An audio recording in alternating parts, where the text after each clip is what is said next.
Hey, this is Del Rios, a.k.a. Spellbinder, a.k.a. Fantasio. You're listening to Live and in Color with Wolfie D. Keep listening or else.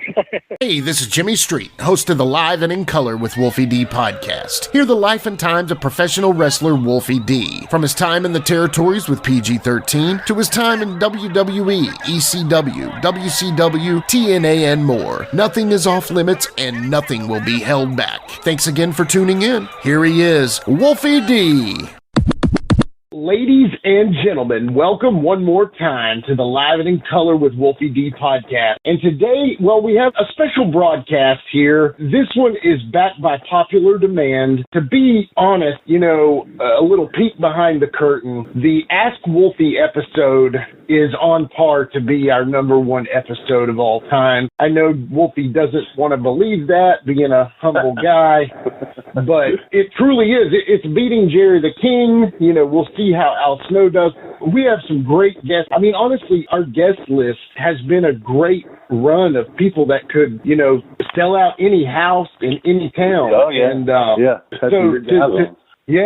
to know that your episode is number one, that has to feel good, right? That does feel good. I mean, it's interesting to know that people want to ask me questions, and it's enough to listen to my answers to just see what I have to say, I guess. I would think that people would rather hear Jerry Lawler talk about stuff than me, but hey, it's called Live and in Color with Wolfie D and not Live and in Color with the King. Exactly. That's what I was just about to say. So leading into that, this is the Ask Wolfie D Anything Part 2. So we've got some great questions here. We've got some fun for you. So just sit back, relax, crack a cold one, whatever you like, and enjoy this episode. So we're going to start off with a question from Facebook. His name's Johnny, and he asks a big one. Now, this one, kind of getting to know you a little better over the time we've been doing this show. I know you've got a million of these, but he is saying, ask a story from the road that you've never told anyone, and you can feel free to omit names. So if you need to make some names different Well, here's the thing. If it's a story that I've never told anyone, I am damn sure not going to tell it on here, because that would mean that I'm part of the story if I fucking know it. So why don't we pick a good road story? Yeah. Man, there's so many crazy road stories, man. I believe I already told the wreck story. That was a oh my God. One. Epic. And we went through the Puerto Rico story. Right. I mean, and honestly, man, there's just so many that I probably could tell, and this is just shooting from the hip right now. With the things that came out with Ric Flair, Tommy Dreamer, things like that, man, there's a whole different culture back in those days, and there's things that I've done that I'm not proud of, and sure. Now obviously would not be the time to and a lot of the stuff that went on, has a lot to do with just crazy frat boy shit like that, and maybe not to the extent of accusations of rape, but it's still crazy shit like that, man. That of course, and off the top of my head, I'm sure there's some more PG-13 rated stuff. But just off the top of my head, there's been every day of my life was a crazy story. So that's a hard one, man. Something that I could tell that, how about, it's something. Is there one that you haven't told another podcast, maybe? Or maybe, I think I'm reading between the lines, because I think he was asking something a little bit lighter than the way he put it. To never have told anyone is pretty crazy stuff. I can get that. There's stuff I would never tell, so. Yeah. Okay. Here's one I just thought of. And there's a thing in wrestling. It's called Wrestler's Court. It's been around for years. And basically what it is, if two guys have an issue or something like that, someone acts as the judge, and then you have your prosecutors and you have your defendant, and you're, just like in a courtroom. Yeah. So there was a time that I went home with a girl, And again, I'm going to omit names, obviously, and locations. Sure. So this person was a little bit a part of the business somewhat. Sure. So I went home with her, and how can I put this? Some things happened, probably not as much as you would think, but some things happened. Well, come to find out, another one of the boys was in love with this person. Oh. And took real offense to it. Was writing her love letters and things of that nature when I just kind of went home with her. Okay. So this particular person took offense to that, and it was a big to-do. It was no altercation between me and him, but word got around that, you know, Wolfie went home with this girl, and so-and-so is in love with her, and he's writing her letters, and yada, yada. And so we had to have court over it. And I can say this, Jerry Lawler was the judge, okay? And so the the thing of it was, did or did not this young lady hold anything close to, did she hold Wolfie close, basically? Something like that. Sure. I'll just feed you it. So, and we had court over that, and I don't remember the outcome of it, but it's funny because stuff like that really doesn't go on anymore. So that was a pretty good story, and it would be better if I could give you details and stuff, but just off the top of my head, that's about the best I can give you. No, that's awesome, because I want to hear about wrestling court stories all the time. I mean, it's like this mythical thing that we hear about, that we imagine Jerry the King Lawler in a Judge Wapner robe, walking out there. Dun, dun, I can't remember who was defending me and who was prosecuting. I can't remember that part of it, but it was. If I could remember it, I could make it probably a lot better. But that's awesome. No, but do you remember? Now we've heard from other people that people had to give like the Undertaker a fifth of Jack. Do you remember if you had to buy your way out of it or anything like that? No, because I don't remember the outcome. If I think I was found guilty, but because everybody knew I did go home with her.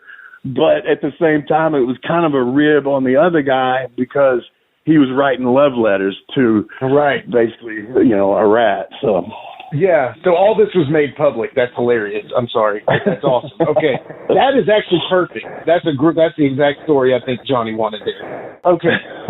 That was awesome. We're going to talk Wrestler's Court later on, so just keep remembering those stories, by the way. Anyway, on a later episode, not today. So. Right. All right. So at MC Mitchell, this is Mason on Instagram. Now, this one, I know you better knowing this, and I think I know your answer, but I'm going to let you say it because you may surprise me here. But he asked a wrestler that you thought would have made it, but just could not somehow break through the big time. Meaning never could break that glass ceiling, that brass ring type thing. Is there someone that comes to mind? Maybe man, there's a whole group of guys like that, man, that absolutely have the talent or have had the talent. Because what I'm picturing here, I think this is the question. Basically, independent guys that never got to work in one of the bigger companies. Right. So there's a long list of guys that were fucking talented, man, that couldn't make it to the big time. And I mean, and I know usually the reasons why. It was either some guys are great wrestlers technically and great in the ring and all that, but they can't say shit with a mouthful of it, meaning they can't talk on the mic or just they don't have that it factor sometimes. And I can't say anybody specifically that would come to mind that I just thought, holy shit, this dude has not made it yet. I don't know. I just know there's a whole lot of that, really. Because, I mean, the wrestling business and the entertainment business in general is about being in the right place at the right time. They need that person. You fit the bill. And I always heard this, too. You ain't going to get your break till somebody you know is in the office, and which is pretty much true. A little bit less nowadays because they do kind of look for talent in other places, and there's, you know, different sorts of people looking. It's not just, you know, the guys in the business, because the guys booking ain't necessarily wrestlers and former wrestlers and all that stuff. So a little bit different there, but there's a whole lot of that, man. And like I said, you asked me about somebody, and I'm not going to say the name, but super talented in the ring, super strong, does crazy moves.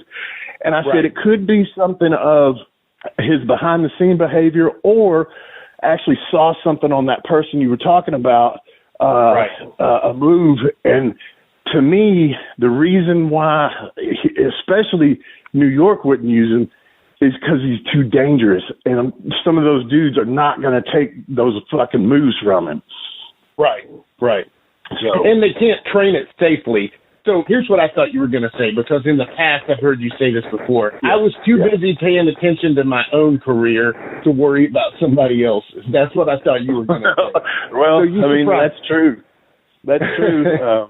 I didn't really, I mean, that is true, but I just, in giving a general thing, I just can't say, well, you know what, actually, because I just walked by my display of my WWE Universe encyclopedia, and on the same page as us, because I have it on a display, and it's open to my page, and right next to me is Spellbinder on that page. Okay. That was somebody that he had the body. I loved the Spellbinder gimmick. It might not have been everybody's thing, but, man, I thought that was cool. And if they would have helped him a little more, because he wasn't, when he first started, he was not that good. But with some help, they've made people worse than him a lot better. It's just they didn't take the time with him for some reason. I don't know why that was. And he's a good friend of mine. But now that could be one where I'd say, yeah, man, that I don't know why that didn't fly, you know? That makes sense, you know? I love that name, Spellbinder, dude. It's such a, you know, down to the name, it was a cool name. Okay, that's the perfect example there. That's it. So, okay, thank you, Mason, for the question.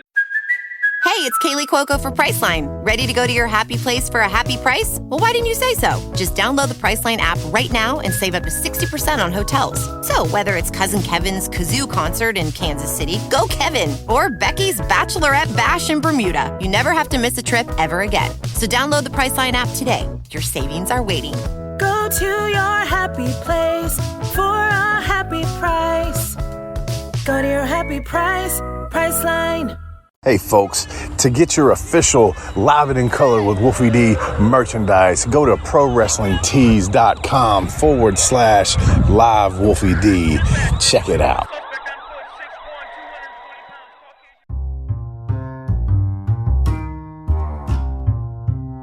If you're listening to Live and in Color with Wolfie D on Apple Podcast and like what you're hearing, go ahead and leave a 5-star rating. And while you're at it, write a review. Tell us what you liked. Tell us what you'd like to hear in the future. It's very important to us and always appreciated. Thanks again. On to the next one here. So this is Sean from Facebook. And so he wrote a question, and this one is actually a good one because I have an opinion of somebody I would have liked to have seen. But the team you would have liked to have wrestled but never got the chance, whether time or whether wrong era. Now, he says that he would have liked to have seen you guys against the current Ring of Honor team called the Briscoes, which are two brothers. Now, they're not the, you know, Jack and Jerry Briscoe. They're the newer. I've met them, but I've never seen them work. But to answer the question, I would say the Midnight Express. And the reason I say that would be, you think of the matches that Ricky and Robert had with them, and I think me and Jamie were kind of, and just like when we did the angle, we called it they build it as a team of the 80s versus a team of the 90s. We could have been in that spot and worked with them just as well. And, I think that would have been awesome for me personally. And I think they would have been great matches, and the styles, similar, that would have been one. Oh yeah. The hubcap versus the tennis racket. I mean, the Midnight Express was actually the exact team I was thinking of. That's uncanny that you said that. Also, some reason I think you guys would have worked well possibly with the British Bulldogs, too. I don't know. You guys were a little more scrappy, Possibility, yeah. Yeah. I know it's all about chemistry, Yeah, and I'm thinking style, too. You figure, me and Jamie did go a number of places, but we're more of a Southern style team. They had more of a Southern style, Right. The Carolinas and all amazing stuff. Yeah. Oh, yeah. But there's a lot of teams that we didn't get to work or not got to work in the way I wanted to. I've talked about that a couple of times. That still could have been good. Our matches with the Eliminators were good. Could have been better, especially when we worked them in ECW. In Memphis, they were really green, and they were still good, but when we went to ECW and worked them with us being the heels, that match was really, really, really good. Better than any of the ones we had where we were the baby faces. So it's chemistry, and it's also, like I said, I think that me and Jamie, sometimes against some teams, we would be a better babyface team, but against other teams, we would be the better heel team. So Totally. That goes to show how versatile you guys were, though. That's the beauty of that. Yeah. Thank you. Okay. Yeah, I think Sean got his answer there. I think the coolness would be you guys whooping the tar out of the Briscoes. That would be fun to see. But, those guys, what I think those guys would have been on par with you guys was on their skills on the microphone. Yeah. I think y'all four would have been that way. But, again, that'll be a turn of affairs later on down the line. So, okay. So this guy is possibly I would say my vote for the number one Live and in Color with Wolfie D podcast fans, Tim Fox, strongman storytelling on Instagram. This guy, he likes everything. He comments. He's always active. If we had a number one fan, I would give it to Tim Fox. So with that being said, he has two questions, kind of similar to the last one. His first question is favorite wrestler that you worked in a singles style. Now, this can even go on to your later era career. Okay. Yeah, favorite wrestler in a single. Okay. With that being said, majority of my career has been a tag team wrestler, whether it was PG-13, Disciples of the New Church, me and Flash Flanagan did something for a little bit. Also, the Hounds of Hell for TCW. I've always been a tag team guy. Of course, I've had singles matches. Most of that stuff, though, is independent stuff.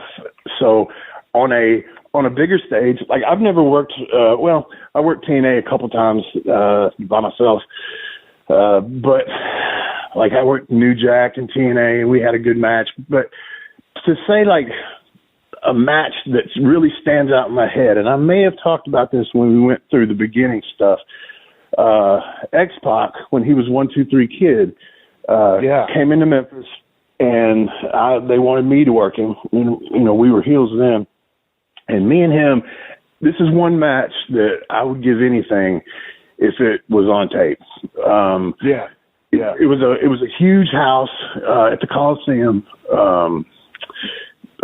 Kurt Hennig and Lawler on top, and I think me and Kid went out like third, but we tore that fucking house down. I mean, we were all over the place, and we were getting that Memphis sound that I told you about when Lawler punches people. Woo, woo! They were doing that shit for us, Yeah. And we tore it the fuck down, man. And that's just a memorable match. I only worked him one time, but it was a memorable match. Now, to the next, and then also after that match, Kurt Hennig, who's one of my heroes as a kid, he came to me and said, "Hella bumps, kid, hella bumps." And coming from him, who made his career doing that shit, is like, whoa, fuck yeah, man. So that's why that sticks out in my head. But now, if we're talking about favorite person, like I never really had any singles angles. Like me and Bill Dundee is probably the most single, like as far as a TV thing. I'm not talking about independent. I'm talking about on a level where you're on TV and doing an angle. Bill Dundee was the probably only person I think that I've had a singles angle with that I can think of. Yeah. So singles is, I mean, I've had some good matches with a lot of people. I feel like I can work with anybody. But as far as sticking out in my head and you say like your favorite person to work, man, that's just a tough one, man. But those stick out. So. Yeah. And I've heard Ricky Morton say in past interviews that, who was the best guy you ever wrestled? And he's like saying, well, we were all good, If you weren't good, you weren't there, And you know what? Having said that, Danny Davis, when I first started wrestling, I wrestled him just about every night. And not only were they great matches because of Danny, but also because I was a good listener and I was learning all at the same time. But, I mean, I could probably put him up there with favorite people to have wrestled because we did wrestle all the time, and it was an angle. Even though it was some tag team stuff with him and Ken Wayne, it was a lot of just me and Danny.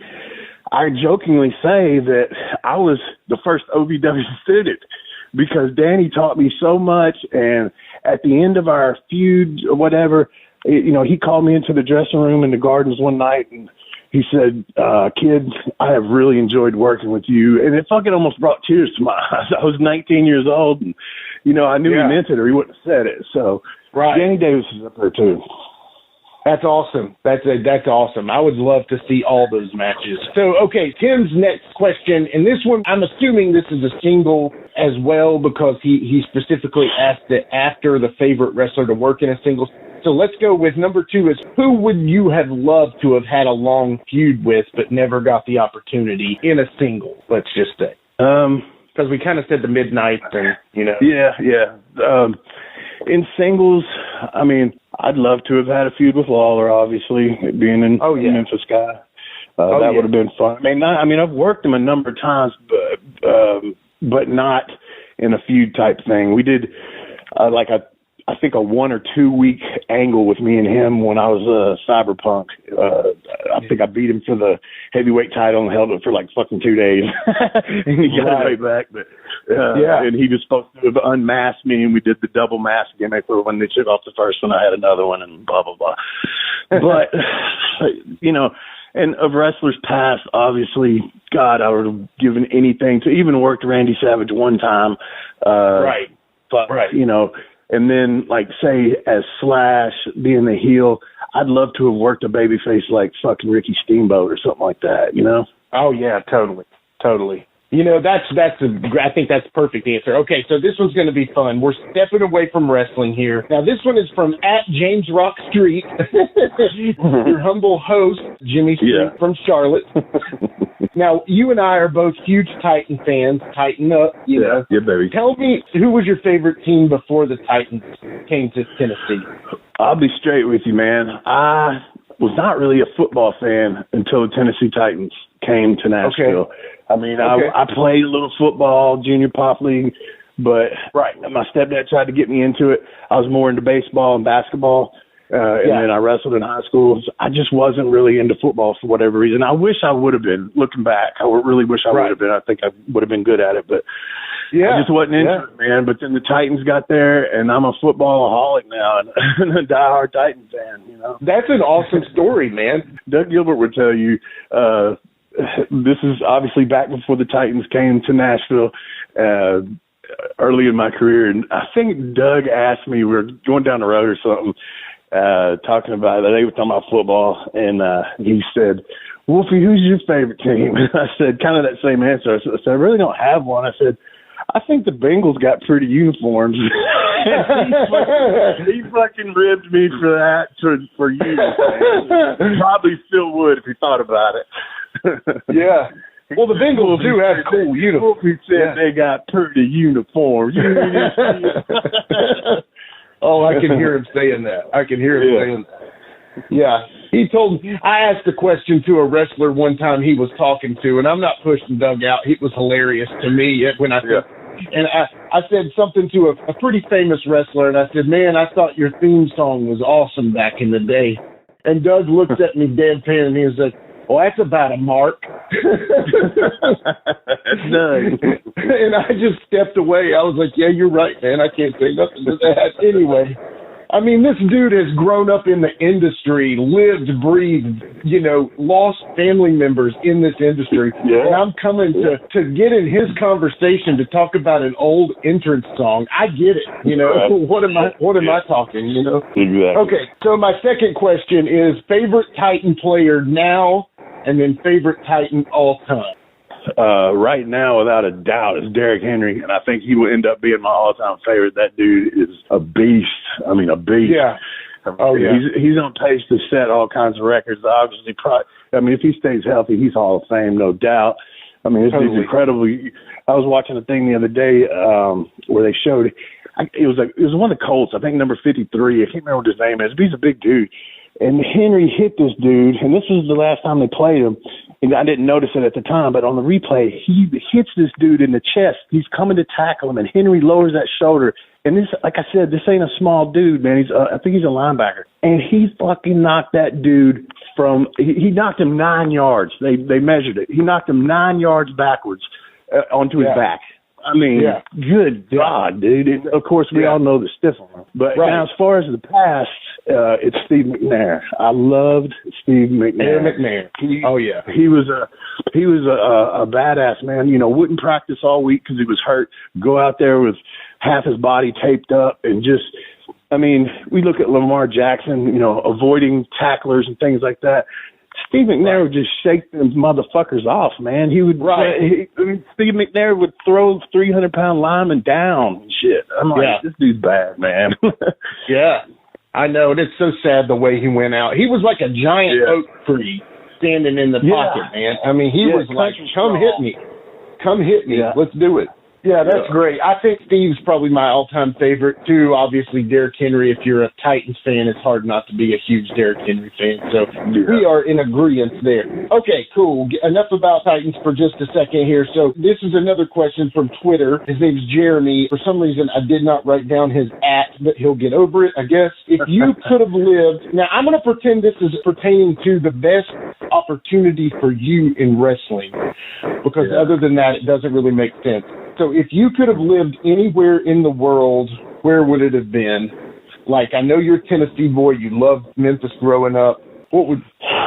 I mean, I don't know that I would have done anything different as far as that goes, because like you just said, and we've talked about it, that's what I grew up on, and that's what meant so much to me when I watched it.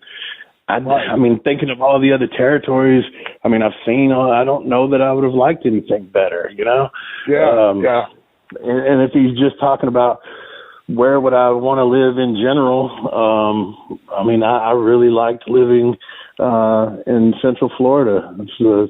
The weather's awesome. The women are beautiful, and it's just a nice place to be. Yeah. I mean, that's there's a lot of the boys down there too. There's a lot of the boys down there. Right.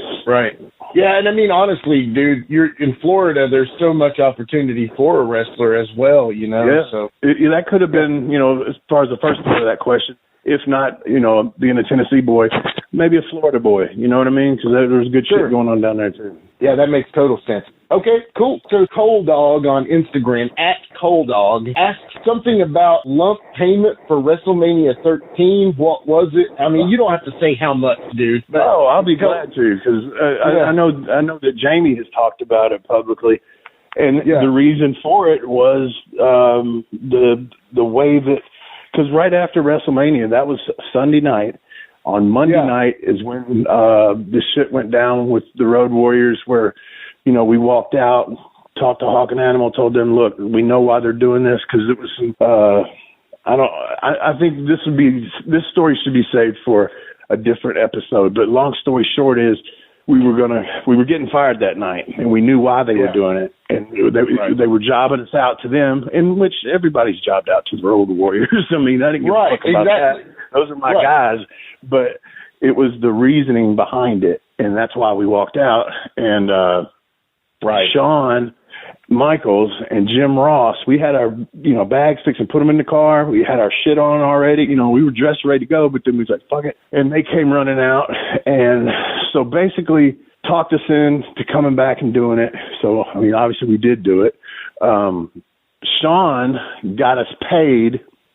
He got us paid $2,000 basically, to sum it up. I don't want to break down exactly what the payments were and how all that worked out. But so basically, come back and do this for $2,000 and plus the money for WrestleMania. So $2,500 is basically what we got paid. Let me think here, because they when they sent us our WrestleMania check, it was either $700 or it was either $500 or $700 total, which is a complete fuck job. God. But that's because they fired us.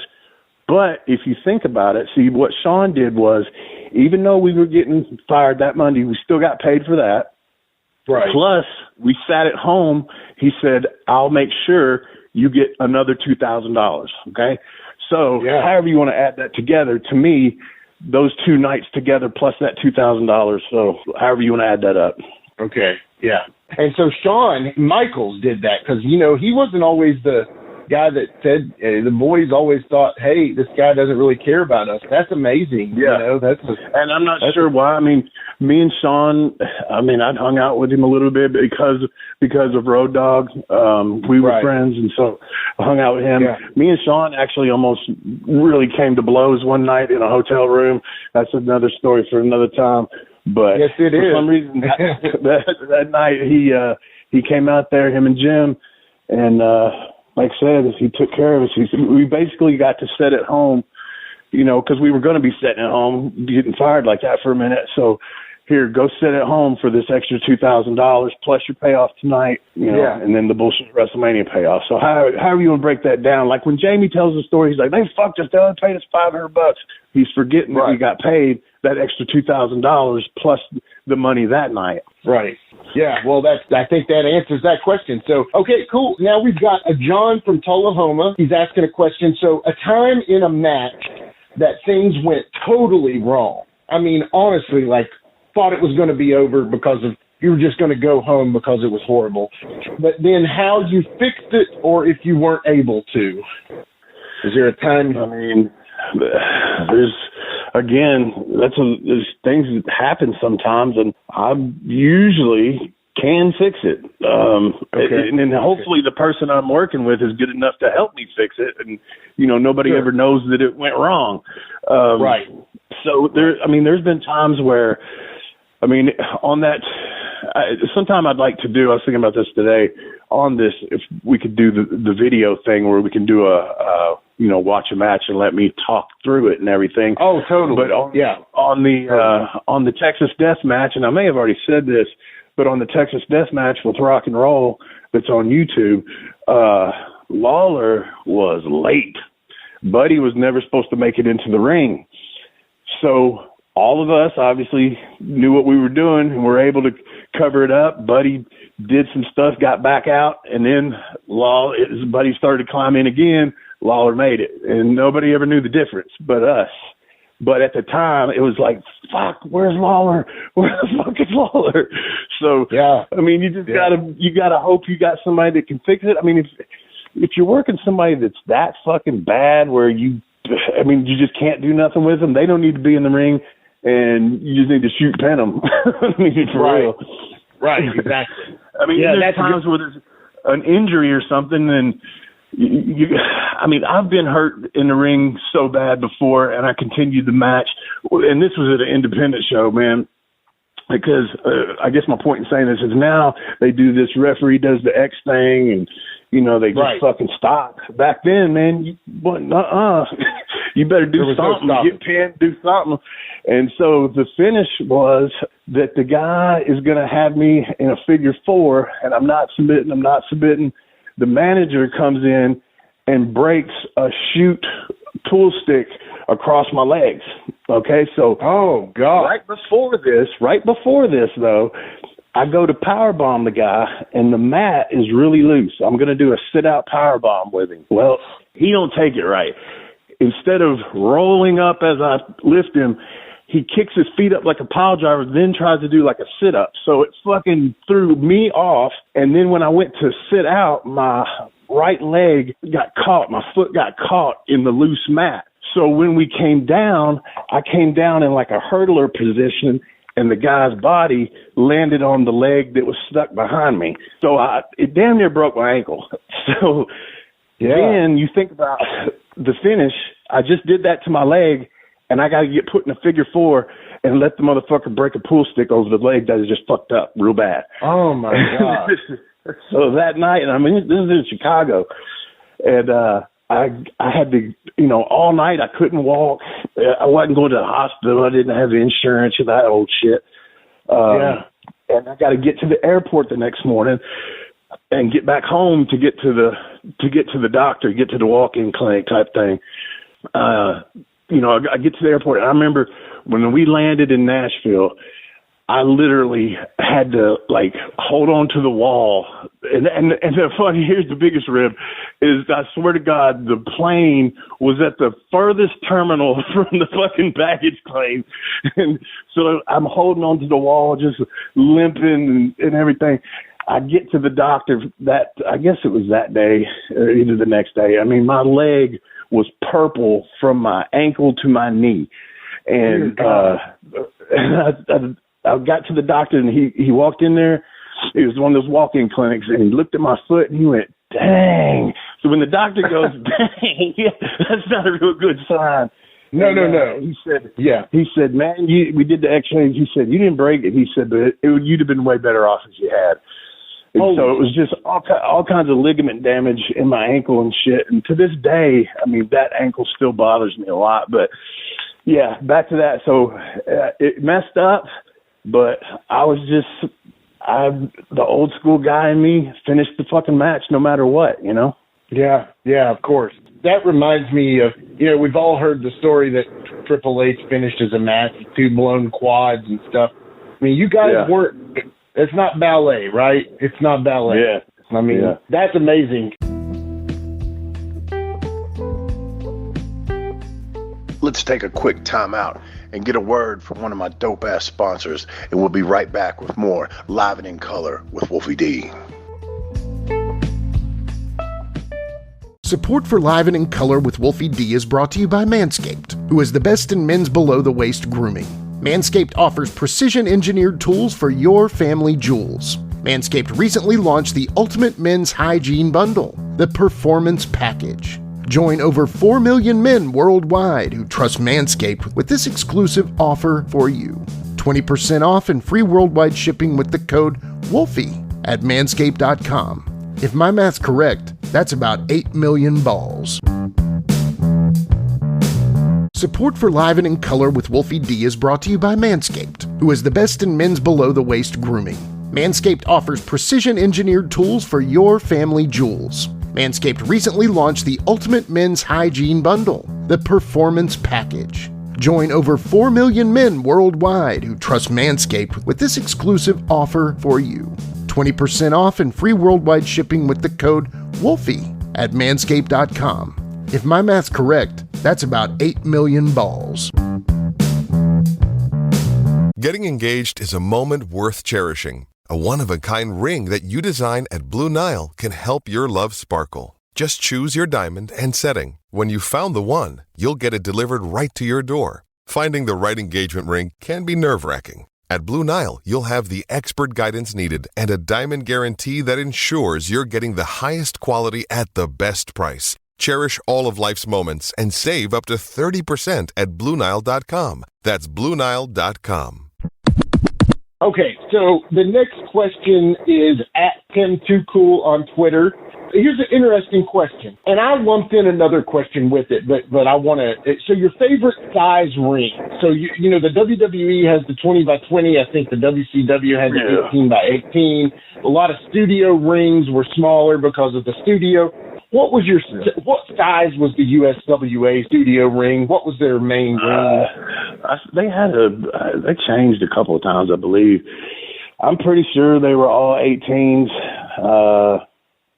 But those bigger rings, those 20s, it just seems unnecessary to me. You don't need that much space, really. I know why they did it, because the guys were so big. Sure. And they were reinforced. The rings were really hard. The first time we went up and worked the Smoking Guns, and those two guys, they let us, get a win over. Those rings were reinforced because, they had Yoko, they had all these huge guys, Mabel, that were, legitimately breaking the rings, and so they were hard as shit, man. And I do remember that part of it. But yeah, I see why they did it. But to me, I prefer the WCW Smoky Mountain style ring. Yeah, that makes sense. What about ropes? Do those matter to you? I mean, the WWE uses the regular rope with painter, but then also the WCW. I mean, as long as they're good and tight, it really doesn't matter. Sure. I mean, fucking back in Memphis, some of those Buddy Wayne shows, God, his rings, holy fuck, man. I mean, legitimately had fucking garden hoses around the cables, but they'd just be taped up a little bit, and the fucking turnbuckles would be taped up, and instead of buying turnbuckle pads, you just tape them up, and then there'd be wires from the cables that were frayed, and so you may go back into the turnbuckles and shit and get your back all cut up from the cables that were hanging out of it and shit. Oh, man. So really, the backyard ring that my brother and my cousin and I built is not much different than the Buddy Wayne ring, is what you're saying. I remember we cut up the garden hose, and, dude, we got our butts beat, man. I mean, whoo. Yeah, that was rough. We were idiots. So what about the TNA six-sided ring? What's your thoughts on that? I have worked in one. I haven't worked in theirs, because they didn't have that when I was with them. They got that later on. I worked in the one in Evansville. I don't know. It seems awkward. I mean, I get it, trying to do something innovative or whatever, but I don't know. Right. No. I don't really have an opinion on it. I'd prefer a square ring if that's where we're going. Yeah, that's exactly what I meant. So, yeah, perfect. Okay, cool. All right, so this one is our podcast buddy here, Flynn Hendricks, on the I Know You Hear Me pod. So he asked his first question was, how do you fight burnout and frustration after such a long career? So I know you're retired, heavyweight champion of auto sales. So right on. When you were getting near there, like let's say you were putting the Cerebus gimmick together, at that point, how would you do in that? Fighting burnout, frustration. Well, see that though, doing that rejuvenated me. Coming up with that, having something new to do rejuvenated me. The burnout came, man, through, let's see, probably about the time we got let go in WWE. And then after ECW, there was a period there where I was mentally struggling. And quite honestly, and I mean, this is no secret, struggled with drugs and alcohol a lot of my career, mostly alcohol. I mean, I'll set the record straight on that. I haven't touched drugs in years, but, alcohol has been an issue in my life, for a while. But that honestly was kind of the way I dealt with it. I dealt with the road that way sometimes too, because man, USWA days, 2,000 miles a week, that shit gets old. And not necessarily, I mean, once you get to the building, it's cool, but just being on the road all that time, it's like, that's what everybody did. You just fucking drink and shit, man, to kind of kill time and make time pass faster. But like I said, there was times there, but the big struggle for me, man, was, and I'm sure a lot of the guys have dealt with this, when you get to a certain level, you've climbed your way up, that fall back down can be a motherfucker. When you're on shows with guys that are not even a quarter talented as you are, you're sitting in the dressing room looking around going, what the fuck happened? You know what I'm saying? So that can be really distressing and frustrating. So like I said, coming up with Slash after that period, okay, so around 2000, coming up with Slash, going to OVW and getting the shots in WWE again with Slash and taking that to TNA, that all rejuvenated me. I was ready to go again. Then in 2004, when my run with TNA ended, I got out of the business again for a while. And that was kind of hard to do, you know. And then, you know, I think 2008, I decided I was going to get it back in again and give it a good run. And, you know, things were good again. So for me, I'll be honest with you, I'm not really good at dealing with that. So I guess that's my answer. Well, no. And I mean, what it sounds like to me is, I know you're a creative guy. It sounds like whenever somebody allows you to be creative, that's when Wolfie's at his best. That's when you're at your peak, you're peaking. And sometimes when you're not allowed to be creative and you're stifled, you kind of go to your demons a little bit. I mean, hey. That's a very accurate assumption. Very accurate. Yeah. I mean, hey, I think that's, to be honest with anybody, you know, anybody that has something that they fight, you know, if they're allowed to just sit and think about it, they're going to fight it, you know? Yeah. Some of the most creative people in the world have mental health and addiction issues. And 100%. I mean, you look at all the musicians, and just say artists in general, entertainers, artists, things like that. People that are just super creative struggle with some of that shit, and for different reasons. But, you know. Yeah. If you listen to the Flynn Hendricks episode, you'll hear a lot about my demons. So, you know, there you go. We're in the judgment-free zone, as always. So, number 2, his question is, now, I kind of know this answer, again, knowing you, but I want to hear. So, what excites you the most about the business at this point? How it keeps evolving, question mark, to new talent, question mark, something else. So what I think he's saying there, that'll make it to where I think you'll want to answer it a little more than just saying, not one thing. If you think about, is there a beacon of hope or a glimmer of hope that you see in the industry right now? Maybe that's a good way to ask that. Well, here's the thing. You know, my girlfriend has a 13-year-old son, and I live in the house, you know, we all live together. Yeah. He doesn't see a problem with any, not that I, you know, tell him, oh, this sucks or anything like that, but I see him watch it, and he doesn't know any different. You know, he loves wrestling. And just because what I grew up on doesn't exist anymore and probably never will again, doesn't mean, again, that what's going on right now isn't good. You have, you know, it's kind of like me and Al were talking. You have a bunch of people that just because they have access to the knowledge think they know everything, and then they're also basing it on, because it's adults usually that are, you know, internet bashing whatever they saw the night before. They're also they have an opinion based on what they grew up on, what their Santa Claus was. That's kind of like wrestling is. People grow up on wrestling, and they the kids, not necessarily now, but more. The kids believe it more, obviously, than the adults.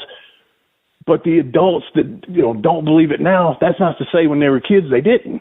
You know, so it's the Santa Claus thing. You don't believe in Santa Claus later, but does that make sense? Totally does. So basically, what I take from that is you're getting to see through a child's eyes his enjoyment of the product. So you're seeing there's a glimmer of hope there, but it's not necessarily going to be something that you care to see. I get it. No, that makes sense. And another thing that I think about is, you know, the video games, okay? And the, you know, just not even wrestling games so much. I mean, yes, the wrestling games, but just the fighting games, the Mortal Kombat, the this, that, they see that, and then they see it on TV, because that's what wrestling kind of is now. It's more of, you know, we talk about the faster pace and the bigger bumps and all that kind of shit. It's just, like you said, it's the evolution of it. Whether I am a fan of that new evolution is neither here nor there. I just base my stuff on, you know, there still is a theory and a formula, like I always say, that works, that I think needs to be stuck to. And you can go overboard with some of this shit. But again, I'm not a kid watching it, and you know, they obviously base their stuff. They call it the PG whatever wrestling. You know, WWE calls it PG whatever. And so that's because they're targeting kids. They had fucking, you know, they were on Scooby-Doo and shit, you know? Right. So, Exactly. and even back when we were kids, Saturday morning had Hulk Hogan's Rockin' Wrestling, you know? Yeah, I love that. So, yeah. I love that. And it's horrible if you even try to watch it now. It's like, oh, my gosh, this is rough. But, yeah, I don't know why I'm watching cartoons, Wolfie, but you know how it is. Okay, so, all right, so this one is from my cousin Charlie. Now, Charlie is a host of Give Me Back My Action podcast and Give Me Back My Horror podcast. You and I are going to be helping out with the Give Me Back My Pro Wrestling podcast in the future. Anyway, long story short, Charlie is the host of that. He's also my cousin, so it's nepotism, but he wanted to answer this question here. So, ever wrestle someone? Now, I'm going to say eliminate the Ox Parley and Madman part. Yeah. So, ever wrestle someone you were pissed off with and in a shoot, and did it ever break down badly, like didn't pull punches, like that kind of thing? Now, I know potatoes happen, you know. There's been a few times where, and because he's my friend, and he's probably not listening, but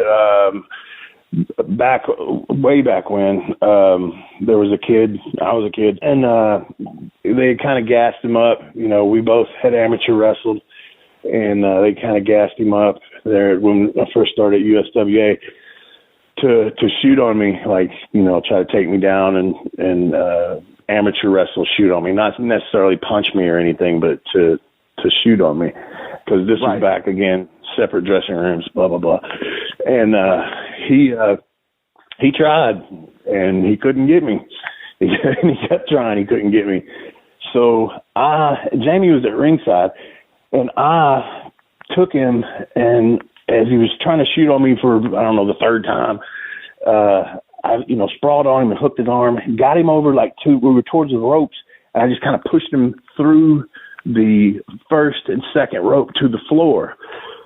So he obviously was frustrated and got up, went up, and see, we were the heels, he was the babyface, where he grabs a chair and hums it at me.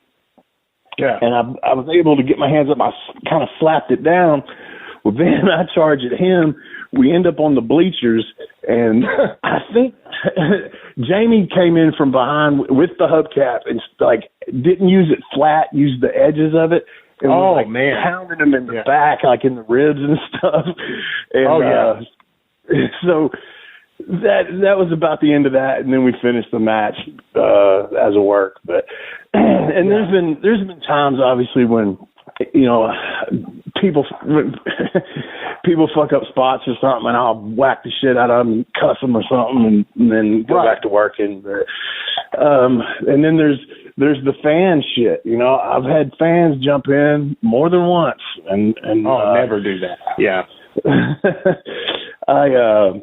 There's the Mississippi Riot. We could talk about that one day. That's a kind of a long one. I was in the Louisville Gardens one time.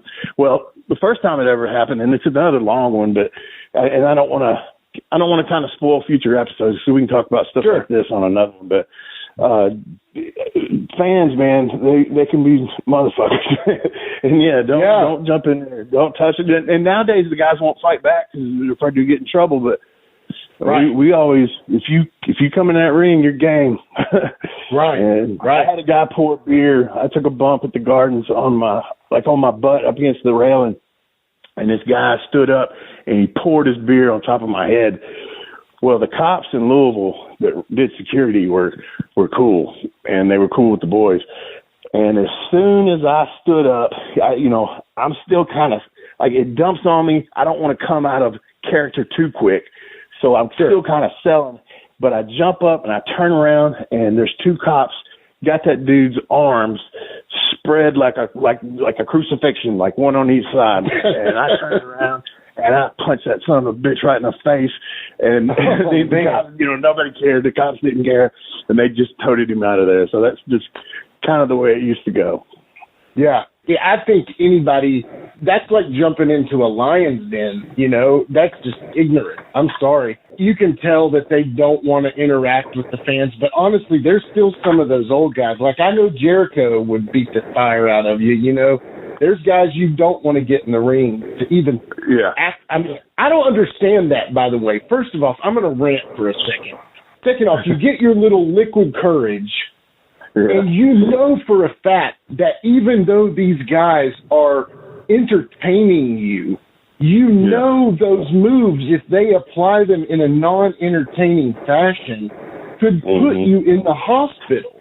What part of that do you want? I mean, it's like a suicide thing almost. I don't tell you get what it was for me and Jamie, because we were smaller, we were obnoxious, and some of those rednecks really thought they could whoop us. That's exactly what that was. Okay, gotcha. That makes sense. Yeah. They thought they could get you. Plus, Jamie would insult people so brutally. Oh, yeah. He'd insult dudes, old ladies and stuff, and they felt they had to defend their old lady's honor. He would kill them on the mic. And Jamie was so quick on the mic, too, that he could pretty much... so, okay, cool. Well, that's that one, Charlie. I hope you enjoyed that one. So, Nate from Facebook, he says a song or maybe a playlist of songs that you would listen to get fired up before a match. Is there some songs in your mind that you... That's something I never did. Some guys listen to headphones and things like that. I never did that. I was mainly chill, trying to just think about what I either needed to do, or just thinking about some things I would do during maybe that I hadn't talked about. Just thinking things like that, and maybe when it's getting time to go, then it's some push-ups and little jogging around or something like that. But never music for me. Now, like in the gym, I have to have it. I have to have some metal and stuff like that, but not for wrestling. Anybody come to mind in the gym that you listen to? A couple? Oh, man, it has to be. I've got a lot of Metallica and just heavy stuff, man. Just something to get the testosterone pumping. Rob Zombie, to get you, just all kinds of shit like that. So something heavy, but something with a groove, something that can move. Yeah, that makes sense. Well, that's it, folks. So that is our end of the episode. It's Ask Wolfie D Anything Part 2. Coming up next, we have the one, the famous, the only Current Affairs. DJ, hit that music. It's a current affair. It's a current affair. Love it in color. It's a current affair.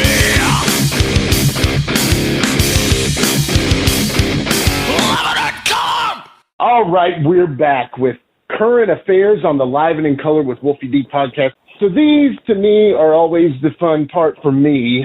Mm-hmm. I know. When we talk to the guest on the show, this is kind of my section, because the way that I've always treated our guest segment is basically like a trip to Memphis or a trip to Louisville, and we're all sitting in a car. So these are my time to shine. And so tonight, I've got some fun ones. We're going to see what you think here. So our number one current affair is Cena, in an old clip, said on a recent Dark Side of the Ring, he said in a clip when he was on the Howard Stern show that the reason Chris Kanyon wasn't working in the WWE at that time because he wasn't good. Then Flair called in and backed up Cena, and it thought, all this kind of thing. Now, that being said, what are your thoughts on Kanyon? Did you ever meet him? Did you know him? Even if you just saw him wrestle, what were your thoughts on him? He came through Memphis for a minute. They just didn't use him real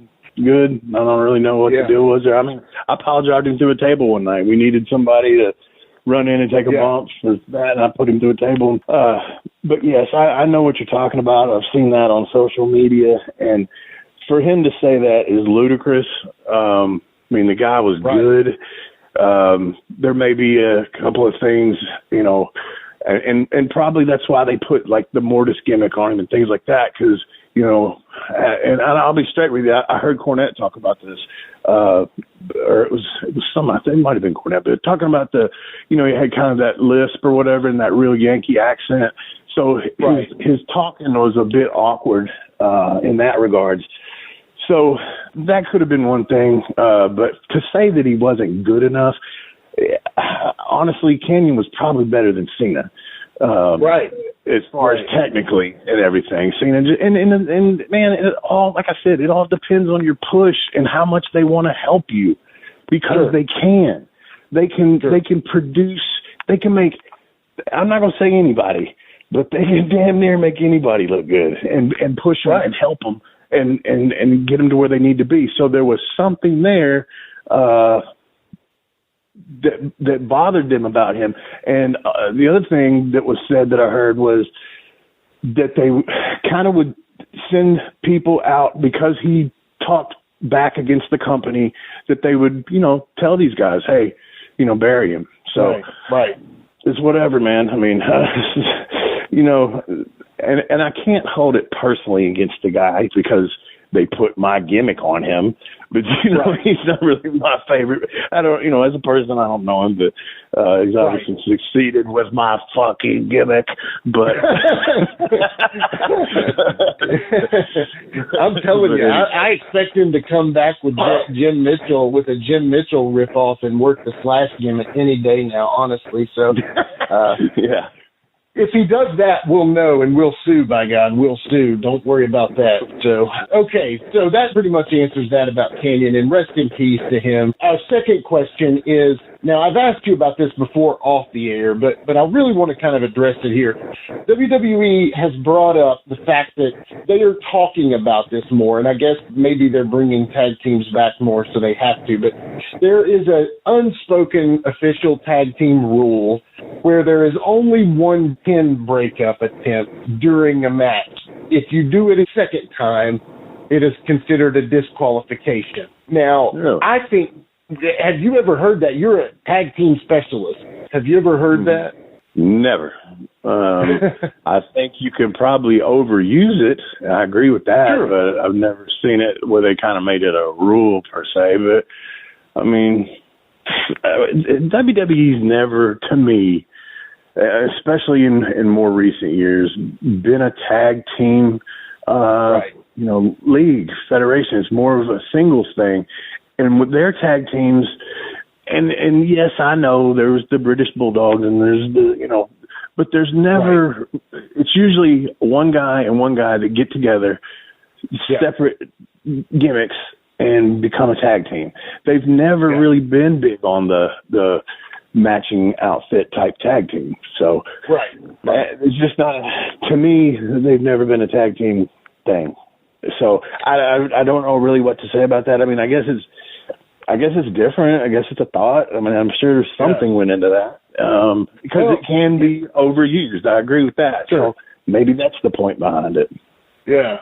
Well, the question I could see it being about is maybe they're using it as a way to shorten matches because, like the other night you were talking to me about the Carmella and I think, what was her name? It's not Mandy Rose. Anyway, it was her, the other girl she was working with. There was no finish whatsoever. She came out. Yeah, they just went, and they went straight to the draft, and it was like they did something, and it was over, and no referee or anything. So maybe the WWE is just using that as an alternative finish or something, but I don't know. Yeah. That was garbage ass finish, though, to disqualify somebody on a pin breakup. I mean, I know. That's ridiculous. Be a big fart, in the middle of the ring, but whatever. That was a big fart the other night when, they brought them out. They started wrestling for a second, and then all of a sudden they broke away, and they never went back, if I recall. Yeah, never went back. Never even, I've never seen that ever on wrestling. Yeah, ever. Yeah. So. It was just nothing happened. She did a move, and it was it. So, point being, if they do that, it's kind of stupid. So, okay, the third and final current affair. Give me your opinion on the whole Braun Breaker, Steiner, son. What the heck, man? Why are they not just calling the kid Steiner? I don't know, man. I mean, that is kind of a dumb sounding name. I mean, if they didn't want to call him, a Steiner, at least give him something else.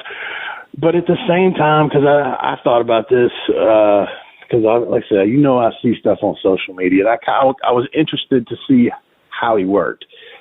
Sure. He's not bad. I mean, he's got some work to do, but he's got the the genes to do it. And I'd say 9 times out of 10, he will evolve, obviously, especially with the look. They'll give him something else eventually. He won't wear the singlet, like the Steiner Brothers, because that's what he looked. I mean, he just looked like the Steiner Brothers back in the, he did. He does, yeah. So, but I mean, he's got some work to do. But yeah, that name, it doesn't even match the way he looks. I don't know. Braun Breaker sounds like a move almost. Right. He's gonna do the Braun Breaker. So exactly. I don't know, man. Yeah, yeah. And his last name isn't Steiner; it's Rex Steiner. So you can own Braun Steiner. You can own that for them. Yeah. But it's almost like they don't want to put Steiner on it because they have heat with Rick and Scott. Maybe I don't know. But who knows? Who knows? They do weird again. Stuff. If we could understand all the things they're doing, we could probably. And I could probably give a better answer if I still kept in contact with certain people and watched it all the time and stuff, but I don't. But that's just, like I said, I saw it on social media. I looked him up. I wanted to see the match and to see what they were talking about, and I feel like he's rough around the edges, but he'll be all right. Like I said, his look will change, and maybe even in his name. Exactly. Well, I think that answers pretty much best. So that wraps up our most recent current affairs. Ladies and gentlemen, thank you all so much for listening one more time. Do you have anything else to finish up with, Wolfie? No, man. I just want to say, again, as usual, thank you to everybody that's listening. The listeners are coming up. We're very happy to hear that. Very flattered to hear that. You guys are obviously talking because there's more and more people listening every week. And like I said, it's flattering to know that I can tell you a story or have a guest and we can do some talking and interest you, for about an hour. I thank you for your time. I really do. Yeah. And don't forget about the Al Snow episode that dropped about a month ago. Don't forget about the Trevor Murdoch. That one is awesome. But Wolfie D and Al Snow are literally the professors of the wrestling business college. And all the listen to episode 12. Episode 12 the tuition is free. All you have to do is download it. And you will learn something in that episode. It's 2 guys that know exactly what they're talking about and are experts in this matter. So don't forget the Al Snow episode. It's awesome. Also had Madman Pondo. Thank you for listening to that. We've had D'Lo Brown. We've had Kevin Thorne. We've had Savio Vega. The hits keep coming. And we've got a list of commits that are equal to or similar to those that have already, you've already listened to. So just keep coming back, folks. We'll keep you entertained, I promise. Yeah. All right. Well, thanks, Wolfie. Thank you, buddy. Have a good one, okay? All right. Thank you guys for listening. Thank you, Jimmy.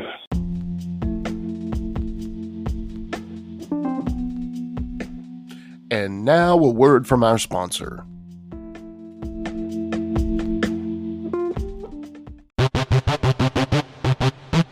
Ladies and gentlemen, welcome to Give Me Back My Pro Wrestling, the podcast that's based on the old school but can still help you find the good stuff from today. Jimmy Street and the Plastic Sheik, Jared, are the undisputed tag team champions of the wrestling podcast world. From thought-provoking topics to superstar interviews to action figure expertise. This team does it all, and all they ask is, give me back my pro wrestling!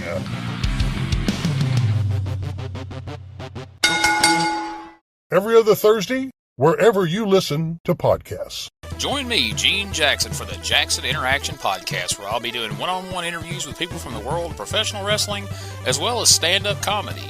You can get them anywhere podcasts are available in both video and audio form, but you can find them all at genejacksonpod.com.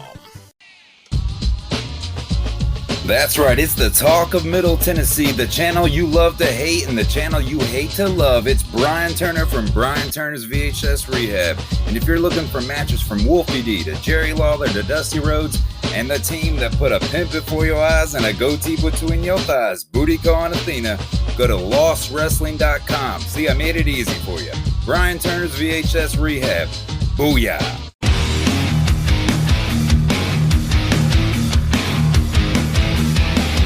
Hey everyone, this is Shane from Insane Shane's World. I release wrestling figures of enhancement talent, mid-card wrestlers, and wrestlers that you never thought would have a figure available. So if you're interested in adding a really cool and rare figure to your collection, then don't hesitate to contact me at shamtheman73@gmail.com. That's SHAMtheman73@gmail.com. You can also join my Facebook group. Just search Insane Shane's World.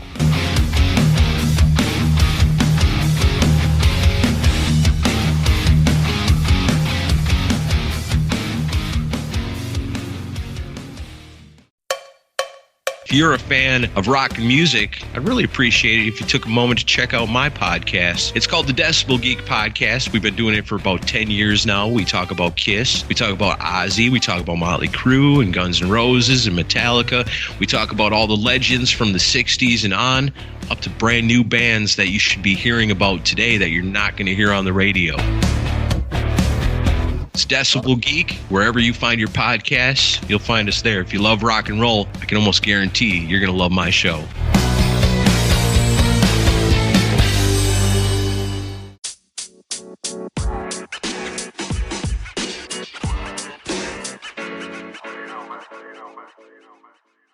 So that was another great episode. Hey, Wolfie, tell them where they can find you on social media. Jimmy, they can find me in the club, bottle full of bub. I'm just kidding. They can find me on Facebook. My personal page is Warren Wolf, WOLFE. I'm on Instagram at WarrenWolf13. You can always find us on Facebook, Twitter, Instagram, and YouTube at Live Wolfie D. Here's the thing. Wolfie always has offers for his autographed photos. He has a selection of some awesome photos from throughout his career that he will autograph and personalize any way that you want him to. Just contact him either directly at his personal Facebook page or through any one of our other pages, and we'll make sure you get in contact directly with Wolfie. Get those photos, right, Wolfie? Yeah, I've got some good stuff on there, to help with the podcast. Folks, if you can't get out to a show to meet Wolfie D, there's nothing like that, especially for the fans of PG-13 and Wolfie D. And before we go, you can always find me, your host, Jimmy Street, at James Rock Street on Twitter, Instagram, and YouTube. And hey, Jimmy, before we go real quick, I just want to add in there, from the bottom of my heart, I really appreciate, first of all, the work you've done for this podcast. You have worked your butt off. Secondly, the people that are liking the page. Beyond that, even more, is the people that are listening, and we really appreciate that. Yeah, and remember, guys, the podcast drops a new episode every Monday at noon, and our past episodes are streaming now on demand on all major podcast formats. Thanks again. I got a cap for your dome. He got a cap for your dome. I got a cap for your dome. He got a cap for your dome. He got a cap for your dome. And here we go. The original white boy that came out sagging, not bragging, don't be hating, cause I'm spitting the truth. Still live and in color. From rush your mother, utilize a hubcap, unlike any other. Back in the day, I was NOD, and I was P to the G, plus the 1 and the 3. In case you forgot, they call me Wolfie D. Been cloned and copied so many times, tired of suckers taking credit for what is mine. You know who you are without me name dropping. Wrestling's first white boy coming out hip-hopping. Been doing it like this since 92. Laid low for a while and you thought I was through. Listen real close to these rhymes that I've injected. This shit's so sick it makes your ears get infected. Mad skills, no faking, there is no one great. Cause I'm bringing more folks than Obi-Wan or Vader. Not here to play games, so you better beware. You don't like me, so what? I really don't care. Like time I keep ticking and I can't be stopped. You sucker step to the side unless you wanna get dropped. With my finish, I'll straight knock you out. Please allow me to tell you what it's all about. I'm gonna wind it up, then I'm driving it home. It's Wolfie D, baby. I got a cap for your dome. I got a cap for your dome. You got a cap for your dome. You got a cap for your dome. This has been a James Rock Street production.